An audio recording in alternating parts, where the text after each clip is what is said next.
Imagine for a second that you haven't eaten in 2 days, right?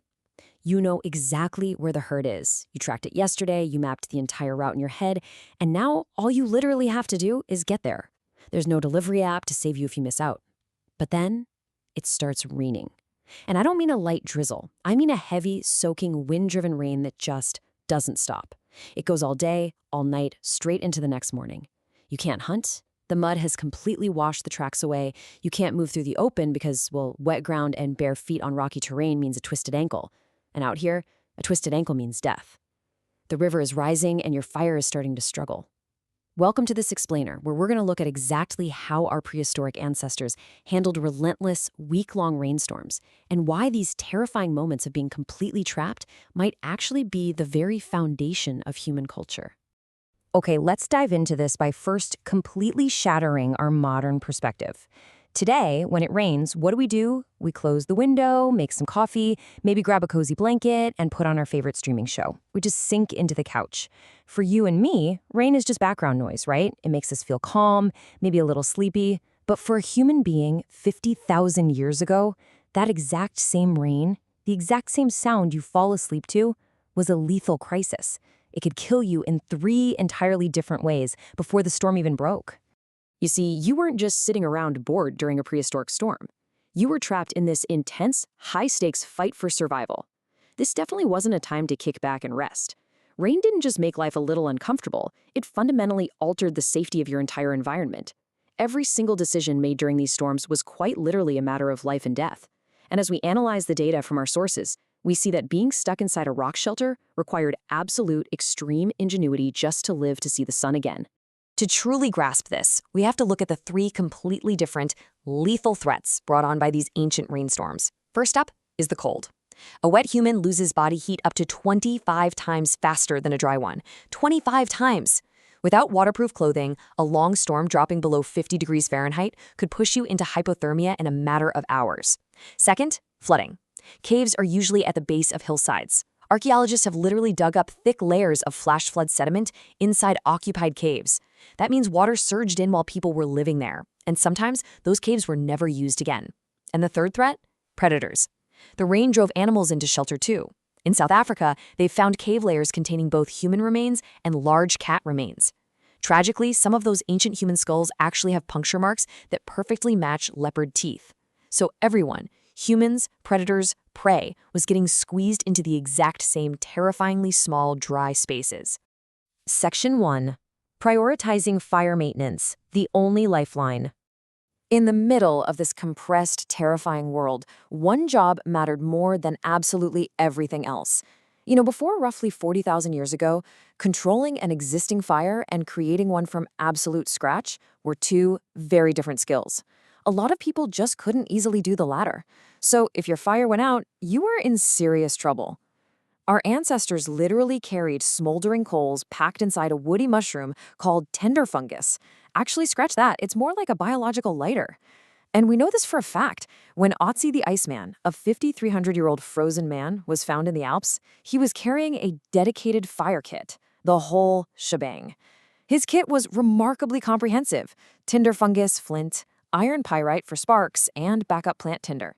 Today we struggle with a damp box of matches, right? But losing fire back then was so fatal that you carried dedicated survival equipment just to prevent it. And this brilliantly illustrates what a prehistoric storm demanded of us. Protecting this fragile hearth meant one person's entire job, for hours on end, was just sitting next to the fire. They'd have to move it deeper into the cave, shield it with hides or brush, and feed it incredibly carefully. They'd hunt for dead, lower branches protected by the forest canopy, or physically split open wet logs just to access the dry wood hidden right in the center. Letting that fire go out meant instantly losing warmth, light, cooked food, and your absolute only protection from those leopards we were just talking about. So to keep that fire going, they leveraged natural chemistry. They heavily relied on birch bark for kindling. Now, why birch? Well, because birch contains this remarkable chemical called bircholin. Bircholin is highly flammable and naturally waterproof, meaning birch bark can actually catch fire and burn even when it is completely soaked from the storm. Our ancestors observed this, they understood it, and they used it to keep their only lifeline from vanishing into the dark. Just incredible. Section 2. Engines of Innovation. Surviving the Downtime. So picture this. The fire is going, the predators are at bay, and you're mostly dry. But the storm is still completely raging outside, and you cannot leave. What happens next? Well, you make things. The archaeological record is incredibly clear on this point. Prehistoric humans did not just sit around waiting for the rain to stop. They turned these periods of forced confinement into powerful engines of innovation. Caves are packed with piles of flaking debris, these tiny rock chips from toolmaking, and they're concentrated exactly where someone would sit near the firelight and work for hours on end. Let's move to and see how this builds over time, giving us an incredible timeline of bad weather technological leaps. 100,000 years ago at Blombos Cave in South Africa, someone set up an entire ochre processing workshop using abalone shells as mixing bowls. 77,000 years ago at Sabudu Cave, they laid down complex bedding using leaves from the Cape laurel plant, which is a natural insect repellent. Then, around 61,000 years ago, delicate bone needles with tiny drilled eyes start appearing. I mean, you don't craft a microscopic bone needle while running from a predator, right? You make it when you're sitting perfectly still, totally focused, with hours of rain-delayed time to spare. And that brings us to one of the most absolutely crucial technologies ever devised. At Hohlfels Cave in Germany, archaeologists uncovered a 35,000-year-old tool carved straight out of mammoth ivory. It had 4 holes and spiral grooves, and it was designed specifically as a rope-making machine. Making string from twisted plant fibers is slow, it's repetitive, and it requires immense patience. It's basically the ultimate rainy day task. And rope changed everything. It allowed humans to bind tools to handles, build complex snares, and massively upgrade their shelters. The very foundation of our modern technology essentially runs on string, and it was almost certainly invented by someone stuck inside, just waiting for the rain to stop. Section 3. Art and Culture. Deep Cave Masterpieces. Eventually, though, you finish making your tools, your needles, and your rope. All the practical tasks are done. This forced confinement then drove our ancestors toward deeper, abstract achievements. Take a look at the Chauvet Cave in southern France. This dates back roughly 36,000 years, and it features highly skilled, breathtaking paintings of lions, horses, and rhinos. The artists truly understood anatomy. They drew animals mid-stride with perfectly tensed muscles. But here is the really critical detail. These paintings aren't at the entrance of the cave where you just sit for basic shelter. No way. They're located hundreds of meters deep, squeezing through narrow passages into complete and total pitch-black darkness. Ancient humans had to carry animal fat lamps just to see their own hands. You don't undertake that massive, difficult effort when the weather is beautiful and hunting is good outside. You do it when the rain has been falling for days, you've sharpened absolutely every tool you own, and there is literally nothing left to do but crawl into the dark and create. Now, what's really interesting about this slide is that 80% figure right there. Back in 2014, anthropologist Polly Weissner published a fascinating study observing the Juansi Bushmen in the Kalahari Desert.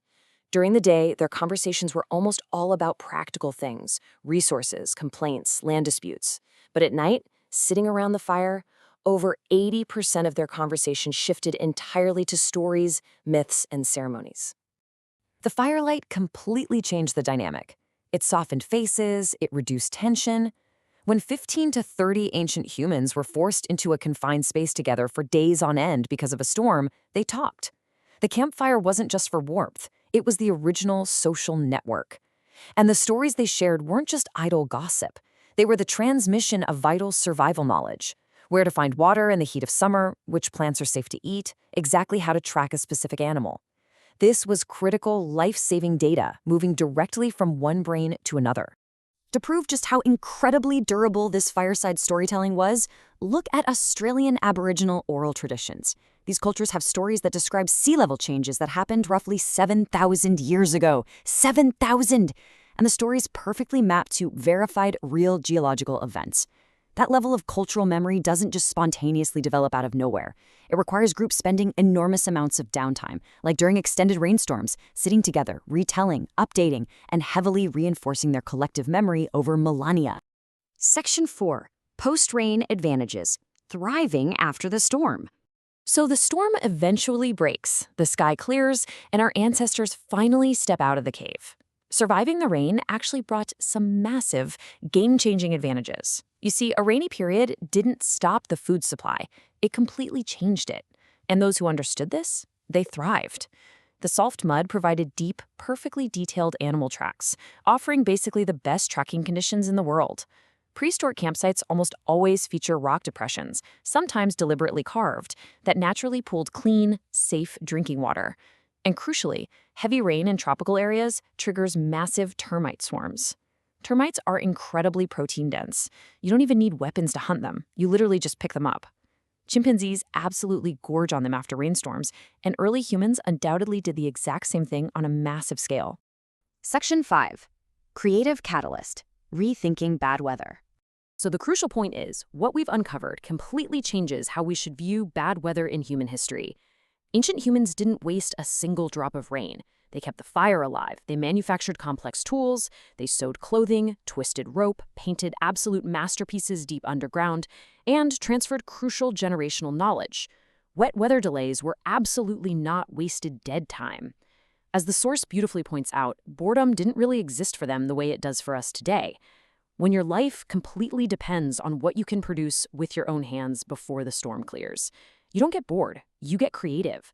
These rainy days were the literal catalyst for human technological and cultural advancement. Which leaves us with this final, lingering thought. For our ancestors, forced downtime, being trapped inside with nothing but their minds, their bare hands, and each other, ignited the spark that built absolutely everything we know as human culture. Today, we fill every single second of our downtime with screens, with comfort, and with noise. If prehistoric boredom and confinement built our world, we really have to ask ourselves, what is endless modern convenience ultimately costing us? Thanks for joining me on this explainer, and hey, next time you're stuck inside on a rainy day, maybe try leaving the screens off for just a little while.